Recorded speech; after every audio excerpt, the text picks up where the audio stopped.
Hello dear student, स्वागत करता हूं आप सभी का अपना ही YouTube channel basic with 10th and 12th में। प्यारे बच्चे, आज मैं क्लास 9th का मंथली एग्जाम का 100% ओरिजिनल क्वेश्चन पेपर लेके आ गया हूं, जो आपके एग्जाम में 24 दिसंबर को साइंस का पेपर में हूबहू यही क्वेश्चन पेपर पूछा जाएगा। प्यारे बच्चे, मेरे यूट्यूब चैनल पर नए हो तो चैनल को सब्सक्राइब कर लीजिए और बेल आइकन का घंटे ऑल प्रेस कीजिए। वीडियो को लाइक शेयर कमेंट जरूर कीजिए। प्यारे बच्चे, हम मेरे व्हाट्सअप ग्रुप से ऐड नहीं हुए हैं तो मेरा व्हाट्सअप नंबर है 9262838329। अपना नाम लेकर मैसेज कीजिए, आप सारे बच्चों को व्हाट्सअप ग्रुप में ऐड कर देंगे और प्यारे बच्चे अवेलेबल आपको व्हाट्सअप ग्रुप में मिल जाएगा। अब सारे बच्चे देख सकते हैं, आप लोग क्लास 9th मंथली एग्जामिनेशन दिसंबर 2024 का पेपर है। आपका विषय जो है साइंस का विषय। प्यारे बच्चे, आपका विषय कोड 112 रहने वाला है। आपका 1.5 घंटे का समय दिया जाएगा और 50 नंबर का एग्जाम होने वाला है। प्यारे बच्चे, मैं आप सारे बच्चों को खंड अ का आंसर की बता दी हूँ, यानी ऑब्जेक्टिव क्वेश्चन का आंसर की बता दी हूँ। तो आप सारे बच्चे ऑब्जेक्टिव वाला वीडियो नहीं देखे हैं तो मैं उसका लिंक डिस्क्रिप्शन में दे दिया हूँ, तो आप लोग जाए फटाफट से आंसर की देख लीजिए। प्रश्न संख्या आपका 1 से लेकर 10 तक के लघु उत्तरे हैं। किन्हीं 5 प्रश्नों का उत्तर दे, प्रत्येक के लिए 2 अंक निर्धारित है। पहले नंबर क्वेश्चन किया मेरे, चलो फटाफट से आंसर की नोट्स करते जाइएगा। चलिए पहले आप क्वेश्चन देख लीजिए, उसके बाद आंसर देखना है आपका। तो विराम और गति कैसे सापेक्ष पद है? दूसरा, मात्रक क्या है? तीसरा, सन्वय की परिभाषा दे, इसका ऐसा मात्रक क्या है?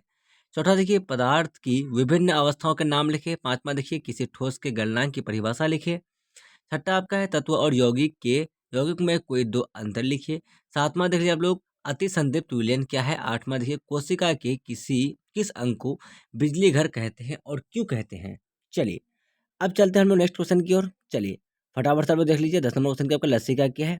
उसके बाद देखिए दीर्घ उत्तर प्रश्न पर बच्चे, आपका प्रश्न संख्या 15 से लेकर 11 से लेकर 15 तक के दीर्घ उत्तर है। किन्हीं 3 प्रश्नों का उत्तर दें, प्रत्येक के लिए 5 अंक निर्धारित है। 11 नंबर क्वेश्चन क्या बोला आपका? विभिन्न प्रकार की आधारी मात्रक की प्रणालियों के नाम लिखकर संक्षेप में उनका उल्लेख करें। 12 नंबर देख लीजिए आप लोग, संवेग संरक्षण का नियम क्या है? 13 में देख लीजिए आप लोग, समांग और उष्मांग मिश्रण से आप क्या समझते हैं?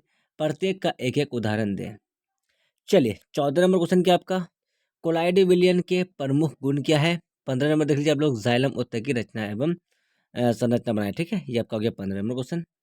चलिए फिर चलो फटाफट से देख लीजिए आप लोग आंसर की। चलिए पहला का शॉर्ट आंसर क्या है फिर आपका? तो पहला का देख लीजिए फटाफट से। पहला का जो आंसर आपका है, कोई भी वस्तु एक साथ दोनों अवस्थाओं गति एवं विसन में हो सकती है, यही गति की सापेक्षता कहलाती है। क्या आपका उदाहरणार्थ, यदि आप किसी चलती हुई ट्रेन में बैठे हैं तो मैं बैठे अन्य यात्री आपके सापेक्ष विरामावस्था में हैं, जबकि ट्रेन के बाहर जमीन पर खड़े किसी व्यक्ति के लिए मैं यात्री गति की अवस्था में है। चलिए अब जो आपका दूसरा नंबर क्वेश्चन आपका है, तो मात्रक 2 प्रकार के होते हैं, मूल मात्रक, व्युत्पन्न मात्रक। मूल मात्रक वे मात्रक है जो अन्य मात्रकों से स्वतंत्र होते हैं, अर्थात उनको एक दूसरों से संबंधित अथवा आपस में बदला नहीं जा सकता है। ये आपका हो गया दूसरा का आंसर। चलिए मेरे बच्चे, आपका तीसरा नंबर क्वेश्चन क्या है? फटाफट से देख लीजिए आप लोग। तीसरा नंबर जो क्वेश्चन आपका है, तो संवेग का ऐसा मात्रक केजी मीटर पर सेकेंड है।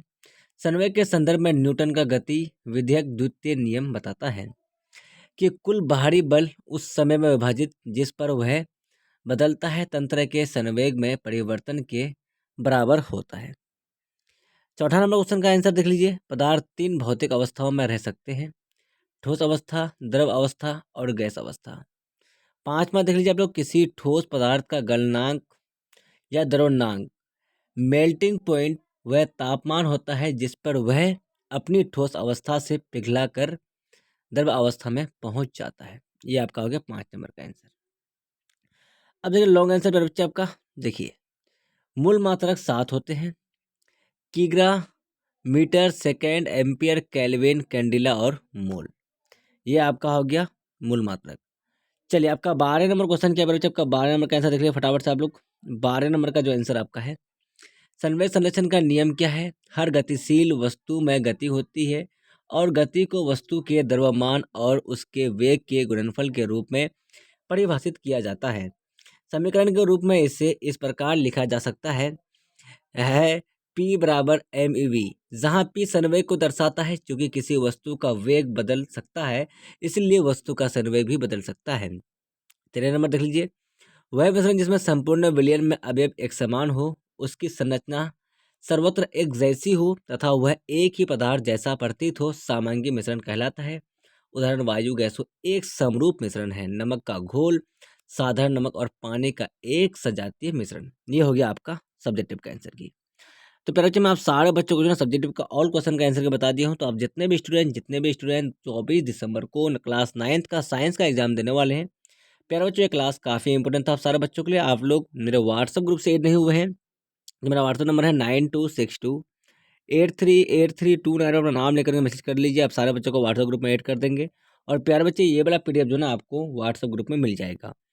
आप सारे बच्चे मेरे यूट्यूब चैनल में नए हो तो चैनल को सब्सक्राइब कर लीजिए और बेल आइकन के घंटे ऑल को प्रेस कर लीजिए, वीडियो को लाइक शेयर कमेंट जरूर कीजिए। जब तक के लिए बाय बाय, फिर मिलते हैं हम लोग नेक्स्ट वीडियो में। Watching for thank you. जय हिंद जय भारत।